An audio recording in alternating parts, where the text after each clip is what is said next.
¿Por qué necesitamos peregrinar? ¿Por qué necesitamos los ritos y los símbolos? Rafa Eso, Millán. ¿por qué? Vamos a verlo en este vídeo. Damos las gracias, como siempre, a Radio Veritas. Así es, el programa El Rincón de la Oración, Cristian Collazo y Sandra de León, que nos invitaron amablemente a compartir un ratito con ellos. Fue para nosotros una experiencia tan hermosa, una experiencia de comunidad, de hermandad, que hemos rescatado, nos han dejado el vídeo y lo hemos rescatado para irlo presentando en fragmentos en Psicología y Espiritualidad. Cada presentación nos sale peor que la anterior, pero si queréis ver las anteriores, hemos hablado de sufismo, hemos hablado de educación, hemos hablado de adolescencia, qué es lo que falla en la educación adolescente, que es el sufismo de Cristiano Ronaldo y de Messi, pero como se pueden ver independientemente, ved este vídeo y luego volved a los anteriores. Así es, allá vamos. Si os gusta, compartidlo, darle al like y etcétera, etcétera. Qué desastre.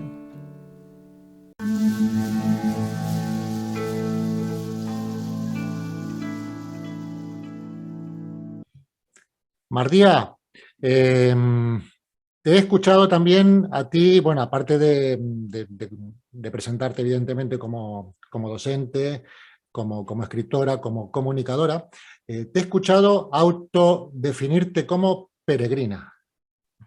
Sí, en esa identidad me siento cómoda. Esa es mi identidad básica. En primer lugar, porque como mi primera experiencia del sentido, yo tuve una educación como liberal, ¿no? Estudié en el instituto público, en el cole público, en la universidad, pero estaba bastante perdida, ¿no? Tenía un anhelo fuerte, un anhelo muy fuerte, pero no había nada alrededor que me diera como una fuente para esa sed, ¿no? Y entonces cuando acabé la carrera me fui así de perdida y desorientada al Camino de Santiago, que es genial porque es una metáfora de la orientación, porque el Camino de Santiago precisamente es una línea recta que va del este al oeste, es decir, hacia donde se pone el sol, ¿no? Y se trata simplemente de seguir esa línea recta, es algo geométricamente sencillísimo.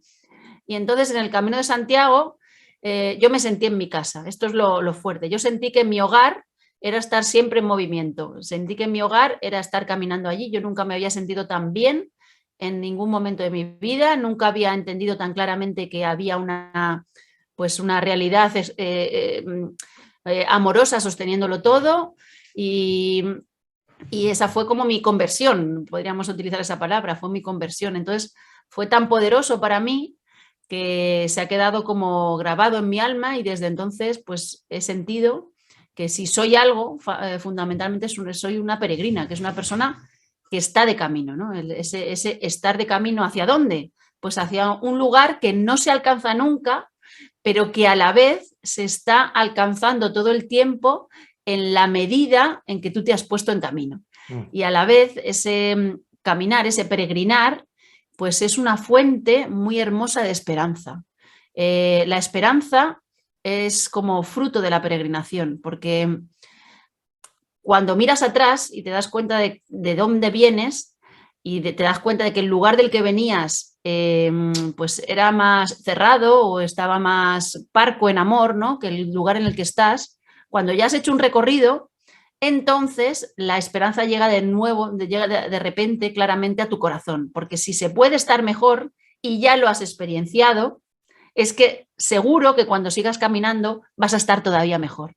De tal manera que la esperanza no es una decisión como intelectual, voy a tener esperanza, vaga o ciega, sino que es el fruto de una experiencia de estar puesto en camino, ¿no? Entonces, para quien quiera, quien necesite esperanza, siempre recomiendo, igual que para los adolescentes, hacer el Camino de Santiago, ponerse en camino. Oh, qué interesante, deberías escribir un libro sobre el Camino de Santiago.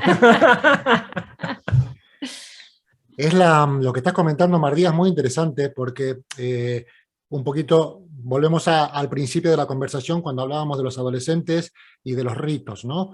Lo que estás contando demuestra que el rito, en este caso, el paso ritual de hacer físicamente el Camino de Santiago, trasciende al rito, pero sí que es una ruta muy clara y muy directa a ir más allá, ¿no?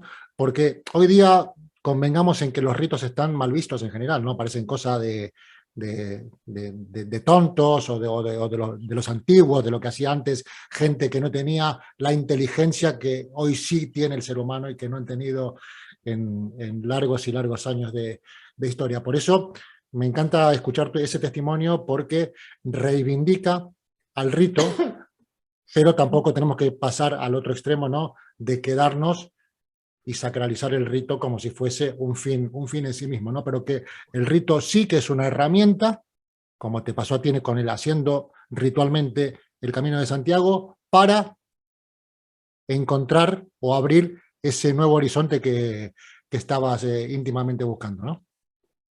Sí, sí, así Justo es, así. así es. Sí, Es la que clave... como metáfora el Camino de Santiago es perfecto, o sea, está claro que eso no se lo ha inventado un señor o una señora, ¿no? No es algo que se haya inventado alguien, tiene unas características, tanto esa relación con el sol, ¿no? Del este al oeste, como el hecho de que se acabara el Camino de Santiago en Finisterre, que era el fin del mundo, y un poco antes está la tumba de Santiago, que es como, por un lado, la muerte personal, y el fin del mundo sería la muerte colectiva, ¿no? El juicio final, ¿no? Es que tiene hasta dos muertes, es que es perfecto como lo miremos por donde miremos. Entonces, yo sí creo y he experienciado que el símbolo es muy poderoso, ¿no? El símbolo es muy poderoso y siempre es un mediador entre el más aquí y el más allá. Y como dimensión simbólica o como propuesta simbólica hay pocas cosas más hermosas que el Camino de Santiago. Y además lo tenemos aquí cerca. Se pueden hacer otras peregrinaciones, cualquier peregrinación tiene algo de esto, ¿no? Pero el Camino de Santiago es algo privilegiado y lo tenemos a mano. Normalmente a los chicos les gusta, que yo siempre lo propongo como, para mí sería la terapia perfecta para los adolescentes, por ejemplo, hacer el Camino de Santiago. Y es fácil, o sea, se puede hacer, es que no hay que crear una utopía de a ver qué rito nos inventamos, sino que está ahí a los pies de todos, ¿no? Sí, así es. La clave es justo como decías antes, no quedarte en el rito como un fin en sí mismo, sino que entonces, lo importante es hacer 5 oraciones al día, o lo importante es ir a misa los domingos, y eso es lo importante, sino ver que el rito debe de ser un medio para abrir nuestro corazón y acercarnos a lo divino, y entonces está bien, ¿no? Y si no se convierte en lo que yo llamo una sinécdoque, tomar la parte por el todo o los medios por los fines, y se transforma en lo contrario de lo que debería de ser, un veneno que nos impide avanzar en el camino en lugar de una plataforma para hacernos caminar más rápido y para hacernos mejores personas hasta que nuestro corazón, como decíamos antes, se haga capaz de todas las formas. ¿Sí? Ese es el punto y la clave. Entonces, cualquier religión puede ser un veneno o cualquier religión puede ser una bendición. Claro, hemos pasado hablando del rito, hemos pasado de eso, ¿no? De darle una trascendencia que nunca tuvo, que es convertirlo en un fin en sí mismo, a ser completamente defenestrado, ¿no? O sea, así somos, o blanco o negro, o sirve o no sirve. O Cristiano o Messi. O Cristiano Ronaldo o Messi. Sí. Pero también con eso, con la pérdida del rito, hemos perdido toda conciencia de lo simbólico, que eso también es otra cosa. Eso. O sea, una especie de desastre antropológico, es un desastre colectivo. Ya Metafísico, cósmico, sí, desastre es un absoluto. súper desastre. El peor desastre de la humanidad actual y nadie lo ve, es que llevas toda la razón. Sí, María, podríamos crear la asignatura de simbología para la secundaria, por ejemplo, ¿no? No, pero no como asignatura, como vida, ¿no? No como la asignatura de simbología, entonces ya no se quiere acercar ningún chaval, ¿no? Sino como eso, como tirarles directamente a los leones para que tengan que buscar la manera de salir vivos de ahí. Eso sería un buen símbolo. No, y por lo menos rito. hablarles, ¿no? Porque, claro, para como protegerlos, ¿no? Entrar como en ese laicismo, ¿no? De ambiente y protegerlos de las creencias o lo que sea, al final ya no hablamos de mitos en clase, leemos yo como profesora de literatura, leemos muchas veces textos absurdos, porque si en el texto hay un poco de heroicidad o de violencia, o se habla de un dios, o se habla de la muerte, ya no se puede, ¿no? Porque eso no lo podemos tocar. Entonces, al final, los textos que los chavales leen, pues tampoco tienen ningún interés. Es que no le interesan ni al profesor los textos que los chavales leen, porque hemos querido como erradicar toda esa dimensión que es la que nos hace humanos y que es la que hace que la vida tenga sentido, ¿no? Entonces, habría que volver, pues eso, a los grandes mitos, los libros sagrados. Más importante será estudiar la historia de los profetas Pero no me refiero a la historia de los profetas en religión, sino que se puede estudiar,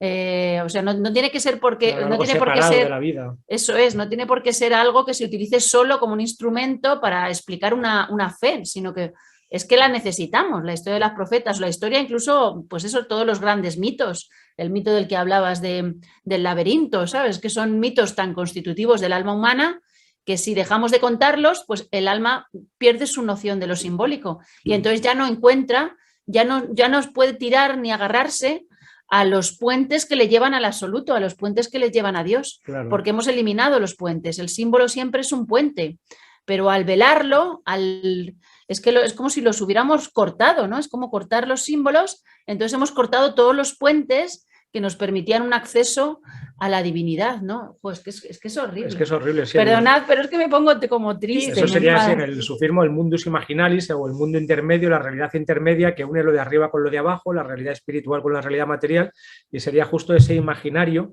y entonces eso convierte ese espacio en algo esencial, no es simplemente como pura, o sea, vana imaginación o vana fantasía en el sentido en que se entiende hoy en día, sino que es una realidad más primogénea, más constituyente y más real y más significativa que el mundo de la materia, que sería como un mero excipiente donde ocurre ese espacio simbólico, porque lo que importa no es la materialidad de las cosas, la página con la que está hecha el libro, la madera del árbol con la que se cortó la página, sino la historia que cuenta ese libro. Matamos y morimos por historias, matamos y morimos por símbolos, no por trozos de materia, ¿no? A no ser que sea materia significada o significativa, como mi patria, mi nación, entonces sí, ¿no? De repente quiero matar o morir por mi patria, pero porque eso es un conjunto de significados, no es por el pedazo de materia que eso significa.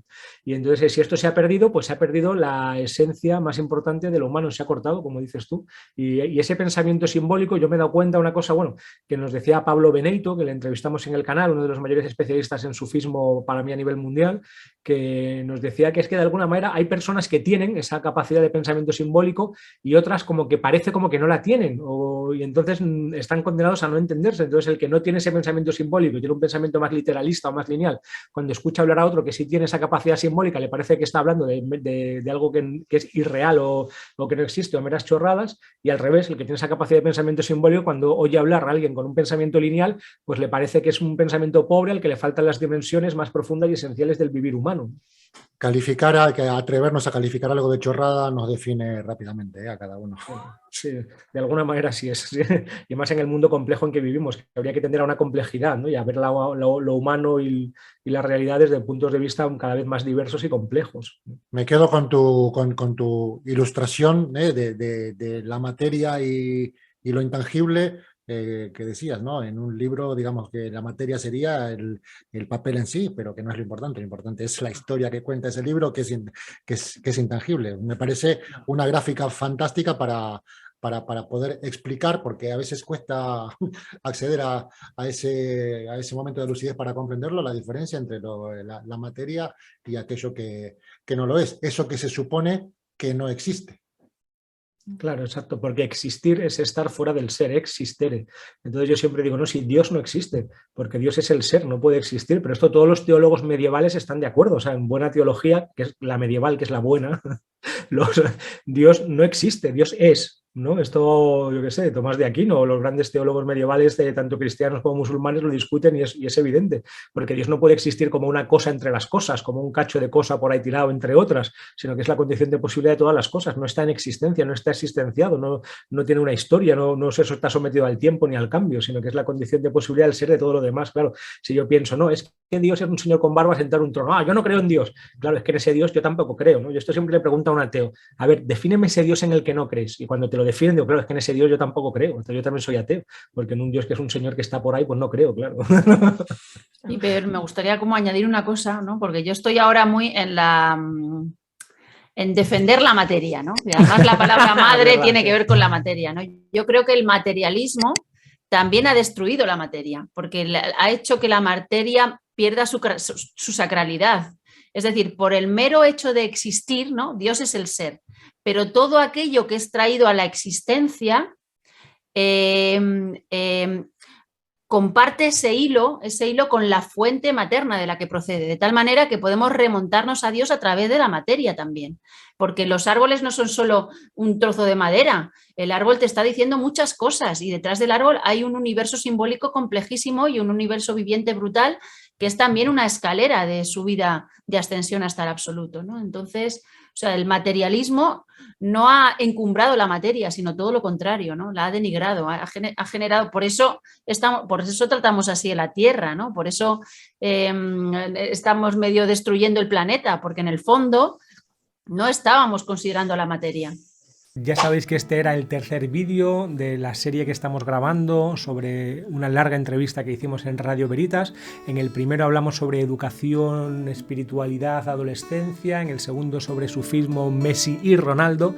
Y en el siguiente, tengo aquí la chuletilla, vamos a hablar sobre amor vertical y horizontal en el cristianismo y el sufismo como fábrica de ceros. Si ya está grabado, lo dejaremos por aquí. Así es, ojalá os haya gustado el vídeo, ojalá os gusten los siguientes. Gracias y bendiciones.